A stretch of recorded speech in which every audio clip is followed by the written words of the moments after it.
to COVID-19 and hiring and the like, but also the Trump administration tried to curb the amount as part of their policies as well. It has since been up in legal limbo, but it's something that you could probably expect the Biden administration to try to reverse as part of broader actions on immigration as well. Now, the Biden administration will certainly have some voices from within the administration and the tech community. For example, the incoming staff secretary, the director of legislative affairs, and the coronavirus response coordinator for President-elect Biden all have Facebook on their resumes. Neil? All right, Blake, thank you very, very much. Get to read on all of this and some news on GM I want to get to as well with Scott Martin and Rebecca Walser. Rebecca, the markets and their reaction to all of this, they're okay with it, or they're thinking beyond it. I've asked every market expert to get his or her read on that. What do you make of that? Yeah, Neil, I mean, there's no, we've got a week to go, literally. So this Senate's not even going to be back in time to actually procedurally handle this. So I don't know if they're just, I don't know if it's a historical thing. There's no, actual technical reason this needs to be done because we're talking about, the 20th and it is the 13th. So the market is looking past it, and I think the market should. And I think it's a very dangerous vote for all the reasons that your previous guest mentioned. It is not how America is. We don't thought police people. We take them on what they actually say and what they actually do. So I think it's a very, very dangerous precedent to hold this kind of vote.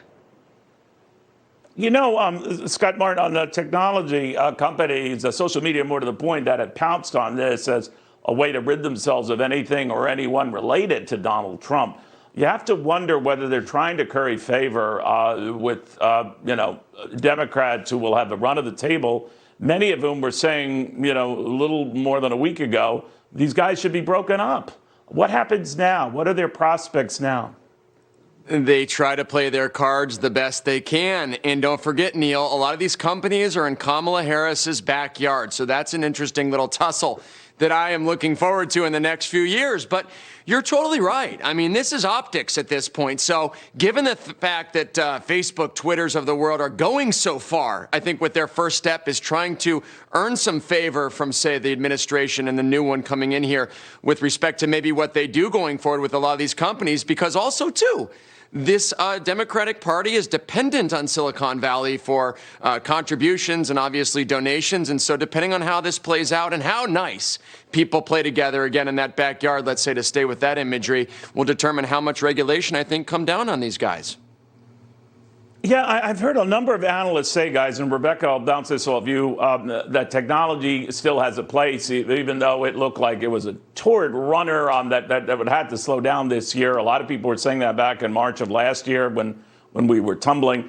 But, tech obviously came roaring back, that it could continue to roar back. And now what's even happening to GM, increasingly looking like a tech stock in its push toward electric vehicles and the like, in and out of all-time highs for that issue. So obviously that thinking, whether it's General Motors being more Tesla-like or all these companies that are following a tech wave that clearly has curried favor with the markets, do you think that continues?